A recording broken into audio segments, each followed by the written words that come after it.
नमस्कार, खबरों का पंचनामा देख रहे हैं आप। मैं हूं आपके साथ पूजा। हम लेकर आए हैं देश और दुनिया की 5 बड़ी खबरें जिस पे चर्चा के लिए मेरे साथ स्टूडियो में मौजूद हैं कैपिटल टीवी के editor in chief doctor Manish Kumar. Doctor साहब, बहुत बहुत स्वागत है आपका। धन्यवाद। सबसे पहले नजर हेडलाइंस पर। पश्चिम एशिया संकट पर लोकसभा के बाद आज राज्यसभा में भी बोले पीएम मोदी। पीएम ने कहा, जंग जारी रही तो गंभीर दुष्परिणाम होंगे। आने वाला समय देश की सबसे बड़ी परीक्षा लेगा। टीम इंडिया की तरह काम करना होगा।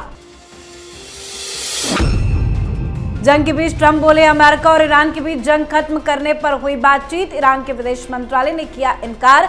जंग अभी भी जारी। मोदी सरकार का मास्टर स्ट्रोक। लोकसभा में अब होगी 816 सीटें, 33% होगी महिलाओं के लिए आरक्षित। मोदी सरकार लाने जा रही है बिल। इसी सत्र में हो सकता है बड़ा धमाका। धर्म परिवर्तन के साथ ही खत्म हो जाएगा अनुसूचित जाति का दर्जा। ईसाई बने दलित को SC/ST एक्ट का लाभ नहीं। सुप्रीम कोर्ट ने सुनाया ऐतिहासिक फैसला।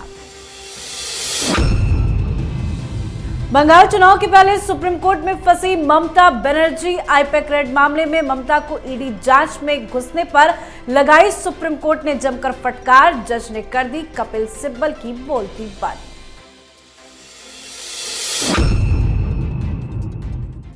खबरों की शुरुआत में सबसे पहले बात पश्चिम एशिया में चल रहे संघर्ष पर राज्यसभा से प्रधानमंत्री नरेंद्र मोदी के बड़े संदेश की। प्रधानमंत्री नरेंद्र मोदी ने एक दिन पहले ही लोकसभा में अमेरिका, इजराइल और ईरान की लड़ाई से उपजे संकट के बारे में जानकारी दी थी और आज वो राज्यसभा में आए तो कुछ नए और महत्वपूर्ण बातें बताई। राज्यसभा के जरिए भारतीयों को संबोधित करते हुए पीएम ने बताया कि हम गल्फ के सभी देशों के संपर्क में हैं। हम ईरान, इजराइल और अमेरिका के साथ भी संपर्क में हैं। पीएम ने राज्यसभा में कहा कि हमारा लक्ष्य डायलॉग और डिप्लोमेसी के माध्यम से क्षेत्र में शांति की बहाली का है। हमने तनाव कम करने और हार्मोन्स का रूट खोले जाने पर भी उनसे बातचीत की है। उन्होंने साफ कहा कि कमर्शियल जहाजों पर हमला और हार्मोन्स रूट में रुकावट स्वीकार नहीं है। पीएम ने सभी राज्यों की सरकारों से आग्रह किया कि संकट के समय गरीबों, प्रवासी साथियों पर बहुत बुरा असर पड़ता है, इसलिए पीएम गरीब कल्याण अन्न योजना का लाभ मिलता रहे, ये सुनिश्चित करना होगा। पीएम ने यह भी कहा कि जंग जारी रही तो इसके दुष्परिणाम होंगे। आने वाला समय देश की सबसे बड़ी परीक्षा लेने वाला है। इसमें राज्यों का सहयोग जरूरी है। टीम इंडिया की तरह काम करना होगा। सर, कल पीएम मोदी लोकसभा से बोले, आज राज्यसभा में उन्होंने बातें दी। आज की बातों में क्या मुख्य संदेश था? देखिए, प्रधानमंत्री ने कहा कि टीम इंडिया की तरह बातचीत करनी है और राहुल गांधी कॉम्प्रोमाइज पीएम कह रहे हैं जी। और इस बॉडी लैंग्वेज के साथ तुम तड़ाक की भाषा में कि जैसे ये महाज्ञानी हो गए हों। प्रधानमंत्री ने क्या कहा? प्रधानमंत्री ने कहा कि जो तमाम देश हैं, चाहे ओमान हो, चाहे वो UAE हो, सऊदी अरब हो, कतर हो, कुवैत हो, बहरीन हो, 2-2 बार वहाँ के राष्ट्राध्यक्ष से प्रधानमंत्री ने बातचीत की। चीज़ों को वो समझने की कोशिश में लगे हुए हैं, चीज़ों को शांत करने की कोशिश में लगे हुए हैं। भारतीय जो 1 करोड़ की संख्या में वहाँ पे हैं, उनकी ज़िंदगी सुनिश्चित हो, उनके लाइफ पे कोई थ्रेट ना आए, ये सुनिश्चित करने पे लगे हुए हैं। जो ऑयल क्राइसिस है, गैस क्राइसिस है, जो स्ट्रेट ऑफ हॉर्मुज से किस तरीके से भारतीय जहाज़ों को सुरक्षित लेकर के आना है, उसके बारे में उन्होंने बताया कि कैसे भारत की डिप्लोमेसी सुपर हिट हो रही है। लेकिन राहुल गांधी वो कह रहे हैं कि भाई प्रधानमंत्री को कुछ पता ही नहीं है। प्रधानमंत्री को पता ही नहीं है कुछ कि किस तरीके से चीज़ें चल रही है। कॉम्प्रोमाइज कर दिया गया है। अच्छा, उन्होंने क्या कहा कि ट्रंप और इजराइल जो कहेगा प्रधानमंत्री वही करेंगे। अच्छा, प्रधानमंत्री को ट्रंप ने कहा ईरान से बातचीत करने के लिए, ट्रंप ने कहा, इजराइल ने कहा कि अपने जहाज़ों को सुनिश्चित आप लेकर के जा सको। ये किस तरीके की टीम इंडिया है, आपको समझना होगा। राहुल गांधी खुद को बार बार ये साबित कर रहे हैं कि वो एक कॉम्प्रोमाइज्ड लीडर ऑफ अपोजिशन है। ये देश के हित में नहीं बल्कि देश के अहित में बातचीत कर रहे हैं। और मेरा यकीन मानिए, कल लोकसभा में जब प्रधानमंत्री बोल रहे थे तो राहुल गांधी नदारद थे। आज ये बयान प्रधानमंत्री के राज्यसभा के भाषण से पहले ही इन्होंने निष्कर्ष निकाल लिया। कल ऑल पार्टी मीटिंग है, 100% वो उसमें मौजूद नहीं होंगे। जी, तो भारत की सरकार हर स्थिति से निपटने के लिए तैयार है। तो वहीं अमेरिका, इजराइल और ईरान के बीच चल रहे युद्ध का आज 25वां दिन है। इस बीच युद्ध को लेकर अमेरिकी राष्ट्रपति ट्रंप का बड़ा बयान आया। ट्रंप ने ऐलान किया कि अगले 5 दिनों तक ईरान के पावर और एनर्जी के ठिकानों पर हमले नहीं होंगे। हालांकि ईरान की तरफ से अमेरिका के साथ किसी भी तरह की बातचीत का खंडन किया गया। ट्रंप ने दावा किया कि उनकी कुछ अज्ञात ईरानी अधिकारियों के साथ अच्छी बातचीत हुई है और ईरान डील करना चाहता है, जबकि ईरान का दावा है कि ट्रंप फेक न्यूज फैला रहे हैं और तेल गैस के मार्केट में फायदा कमाने के लिए झूठे दावे कर रहे हैं। ग्राउंड पर सच्चाई ये भी है कि जंग नहीं रुकी है। इजराइल पर ईरान हमला कर रहा है और खुद ईरान के गैस पाइपलाइन पर हमले हो रहे हैं। सर, जंग तो अभी भी जारी है, लेकिन क्या चल रहा है अमेरिका और ईरान के बीच में? क्या सीजफायर का संकेत देना चाहते हैं डोनाल्ड? देखिए, डोनाल्ड ट्रंप राहुल गांधी की तरह confused head of the state बन गए हैं। आपने 48 घंटे का एक अल्टीमेटम दिया और सुपर पावर को अपने अल्टीमेटम से बाकायदा यूटर्न लेना पड़ा। अचानक से बात होती है कि भाई हमारी बातचीत चल रही है, we are going to have a deal. Deal के लिए क्या कह रहे हैं वो ये कह रहे हैं कि न्यूक्लियर वेपन, अपना न्यूक्लियर इनरिचमेंट प्रोग्राम वो खत्म करने को तैयार हो गया है ईरान, और अगर जब तक वो खत्म नहीं करेगा तब तक कोई डील नहीं होगी। दोनों ही बात आप कह रहे हो। 5 दिनों तक सीज फायर, कोई हमला नहीं होगा। ईरान तो हमले कर रहा है।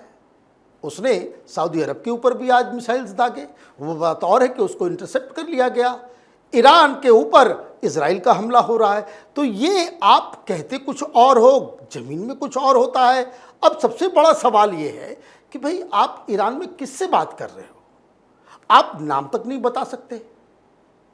भाई सारे लीडरशिप को आपने खत्म कर दिया, तो अब ईरान में बात करने के लायक बचा कौन है?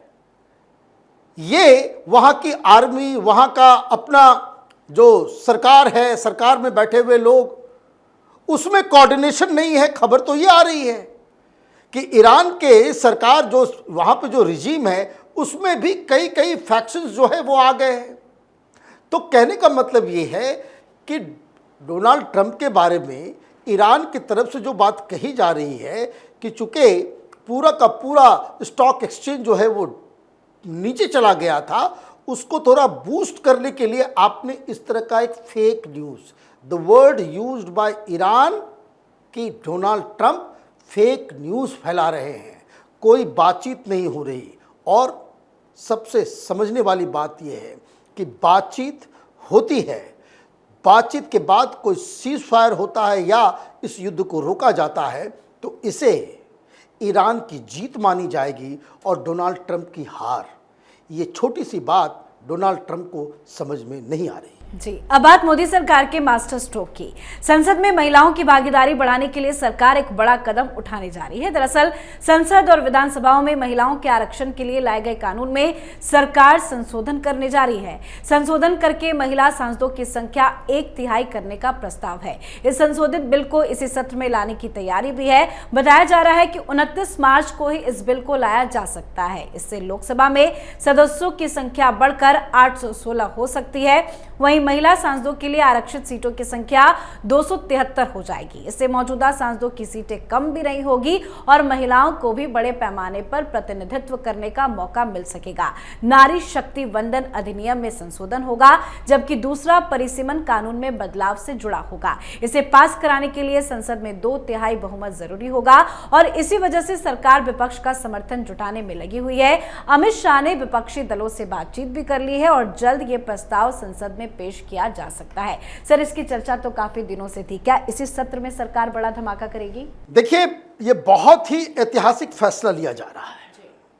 ऐतिहासिक फैसला इसलिए कि अभी लोकसभा की संख्या सदस्यों की कितनी है? तो 545, 2 अब नहीं होते, 43 पे ही मामला सारा टिका रहता है। अब उसको बढ़ा करके 816 किया जा रहा है। ये प्लान प्रधानमंत्री मोदी का तो बहुत पहले से था।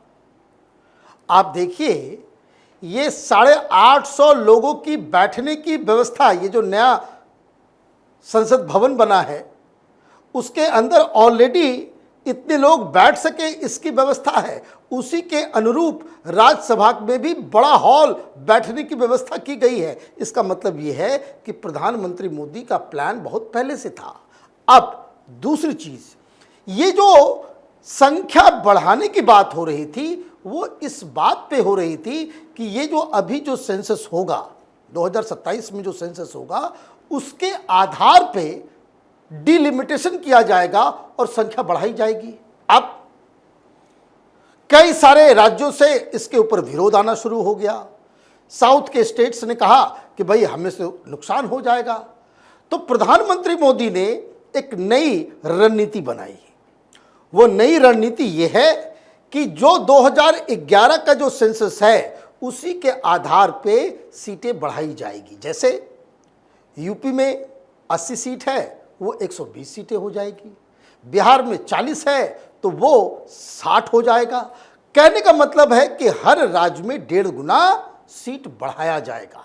अब एक और मसला इसमें साथ में जुड़ा, वो आपने महिलाओं के रिजर्वेशन की तो बात कर दी, लेकिन इसका विरोध पार्टी के अंदर ही हो रहा था, क्योंकि अब आप इसको लागू करोगे तो सारे लोग ये कहेंगे कि भाई जो अभी वर्तमान में सांसद हैं कि उनकी सीटें जो है वो चली जाएगी। तो उसको बढ़ाने के लिए महिला रिजर्वेशन, अब 200 से ज़्यादा सीटें महिलाओं के लिए रिजर्व हो जाएगा, तो संख्या भी बढ़ जाएगी, 816 भी हो जाएगा और महिलाओं के लिए रिजर्वेशन की भी व्यवस्था हो जाएगी। तो एक तीर से दो निशान। और सबसे बड़ी बात यह है कि ये ऐसी चाल है कि जिसका विरोध विपक्ष नहीं कर पाएगा। जी, अब बात सुप्रीम कोर्ट के अहम फैसले की। सुप्रीम कोर्ट ने धर्म परिवर्तन और आरक्षित श्रेणी को लेकर आज एक अहम फैसला दिया है। अदालत ने स्पष्ट किया कि हिंदू, बौद्ध, सिख धर्म के लोगों को ही अनुसूचित जाति यानी कि एससी का दर्जा मिला हुआ है और अगर इस श्रेणी का कोई भी व्यक्ति किसी अन्य धर्म को अपनाता है तो उसका दर्जा समाप्त हो जाएगा। आसान भाषा में समझे तो कोई भी दलित या एससी कैटेगरी से आने वाला व्यक्ति अगर इस्लाम या ईसाई धर्म अपनाता है तो फिर वो अनुसूचित जाति या अपना दर्जा खुद ब खुद खो देगा। जस्टिस पीके मिश्रा और एनवी अंजारी की बेंच ने यह फैसला सुनाया कि ईसाई धर्म में कन्वर्ट होने वाला दलित व्यक्ति अनुसूचित जाति और अनुसूचित जनजाति अधिनियम का लाभ भी नहीं ले सकेगा। सर, कितना इंपॉर्टेंट है ये फैसला? ऐतिहासिक फैसला है ये। कन्वर्जन के ऊपर ये बहुत बड़ा तमाचा है, बहुत बड़ा प्रहार है। हो ये रहा था कि लोग, खास करके मिशनरीज, मौलवी मौलाना गैंग, देखिए बहुत सारे लोग एक्टिव हैं, हिंदुओं को कन्वर्ट कर रहे थे, खास करके दलितों को, ट्राइबल्स को। अब इसमें एक नया पहलू आ गया, लोग कन्वर्ट भी कर जाते थे और उसके बाद तमाम जो सुविधाएं हैं एससी एसटी के लिए हिंदुस्तान में, रिजर्वेशन का, तो अलग अलग चीज़ों का एन नंबर ऑफ, करीब 25-30 इस तरह की पॉलिसीज़ हैं जो सिर्फ और सिर्फ दलितों के लिए वो लागू होती है, तो उसका भी आप आनंद उठा रहे थे। सुप्रीम कोर्ट का फैसला इसलिए ऐतिहासिक है कि ये एससी एसटी का दर्जा सिर्फ और सिर्फ हिंदू धर्म को मानने वाले लोगों के लिए ही होगा। अगर आपने इस जाति प्रथा से मुक्त होने के लिए, यही तो बताया जाता है, आप धर्म परिवर्तन करते हैं, मुसलमान बन जाते हैं या क्रिश्चियन बन जाते हैं, तो फिर आपको कोई भी सुविधा नहीं मिलेगी। फिर आप ये एससी एसटी, ये पूरी कहानी, एक पादरी पहुंचा हैदराबाद में जिसने कहा कि मुझे दलित समझ करके मुझे उत्पीड़न किया जा रहा है। हाईकोर्ट ने कहा कि भाई तुम उत्पीड़न का मामला ही नहीं है, तुम तो कन्वर्ट हो गए। ये मामला फिर वो सुप्रीम कोर्ट लेकर के आया, तो सुप्रीम कोर्ट ने भी यही बात कही कि जब आप एक बार कन्वर्ट हो गए तो फिर दलितों वाला जो सुविधाएं हैं, जो कानून हैं, वो आपके ऊपर लागू नहीं होती, आप तो इससे मुक्त हो गए। तो एक बहुत बड़ा फैसला, इससे सीधे सीधे कन्वर्जन के ऊपर विराम लगेगा। जी, अब बात आज की आखिरी खबर की। बंगाल चुनाव को लेकर हलचल तेज है और ममता बनर्जी कई मामलों में फंसी हुई है। आज सुप्रीम कोर्ट पश्चिम बंगाल के मुख्यमंत्री ममता बनर्जी को जमकर फटकार भी लगाया। ये फटकार उस आरोप को लेकर थी जिसमें कहा गया था कि उन्होंने आईपैक पर ईडी की छापेमारी के दौरान वहां घुसकर दखल दिया था। अदालत ने यह भी कहा कि उनके खिलाफ लगाए गए आरोप कुछ तथ्यों पर आधारित है और यही वजह है कि जांच एजेंसी इस मामले में सीबीआई से जांच कराने की मांग कर रही है। न्यायमूर्ति पीके मिश्रा और न्यायमूर्ति एनवी अंजारिया की पीठ ने ईडी की उस रिट याचिका पर सुनवाई कर रही थी जिसमें आरोप लगाया गया है कि पश्चिम बंगाल के मुख्यमंत्री ममता बनर्जी और राज्य पुलिस अधिकारियों ने आईपैक के कार्यालय में ईडी की तलाशी कार्रवाई में बाधा डाली। आज की सुनवाई के दौरान सुप्रीम कोर्ट के जज ने सिब्बल को भी कड़े शब्दों में चेतावनी देते हुए कहा कि सिर्फ ईडी की रट न लगाते रहे और मूल मुद्दे पर ध्यान केंद्रित करें। सर, आज क्या कुछ हुआ है सुप्रीम कोर्ट में? बहुत डांट पड़ी है। कपिल सिब्बल और मनु सिंघवी साहब दोनों वहां मौजूद थे। मामला बस इतना सा है कि ईडी सुप्रीम कोर्ट से यह गुजारिश कर रही है कि इसके ऊपर सीबीआई की जांच हो जाए और ये लोग कह रहे हैं कि भाई ईडी ये डिमांड कर ही नहीं सकती और इन्होंने रिट पिटीशन डाला है। तो आज जो सुनवाई हो रही थी कि ये मेंटेनेबिलिटी का मसला है कि चूंकि ईडी अपने आप में एक सरकारी विभाग है इसलिए उनका कोई फंडामेंटल राइट हनन होने का सवाल ही नहीं उठता। अब मामला इस कदर बढ़ रहा है कि मेंटेबिलिटी के ऊपर लंबी बहस। मनु सिंघवी साहब डीजीपी के लिए खड़े थे क्योंकि मामला डीजीपी भी फंसेगा इसमें, कारण क्योंकि आप दादागिरी करने के लिए घुस गए। जज ने बस एक सवाल पूछा कि जिन लोगों के खिलाफ आपने वहां जाकर के कार्रवाई की, खिलाफ का मतलब वहां कुछ अधिकारी थे और वो अधिकारी अपनी ड्यूटी कर रहे थे, सीएम डीजीपी सारे लोग वहां पे आकर के फाइल छीन के चले गए। It's a matter of fact, ये तो सच्चाई है। अब जस्टिस मिश्रा ने पूछा कि आप क्या चाहते हो कि ये कंप्लेन सीबीआई को ना दे करके आप ये कहना चाह रहे हो कि वहां चूंकि कोलकाता में सब कुछ हुआ तो आप कोलकाता पुलिस के पास जाएं, चीफ मिनिस्टर के पास जाएं, जो लोग खुद इनके हाथों से इनको डरा धमका करके फाइलें लेकर के जा रहे थे, तो ये तो होगा नहीं। तो कहने का मतलब ये है कि सीबीआई की जांच अगर हो गई तो डीजीपी के समेत ममता बनर्जी बहुत बड़ी मुसीबत में फंस जाएगी। जी, बहुत बहुत धन्यवाद सर बातचीत के लिए। धन्यवाद। तो खबरों का पंचनामा में आज के लिए फिलहाल इतना ही। देश विदेश की बाकी खबरों और उनके सटीक एनालिसिस के लिए देखते रहिए कैपिटल टीवी। हमें लाइक कीजिए, शेयर कीजिए और कैपिटल टीवी को सब्सक्राइब कीजिए। नमस्कार।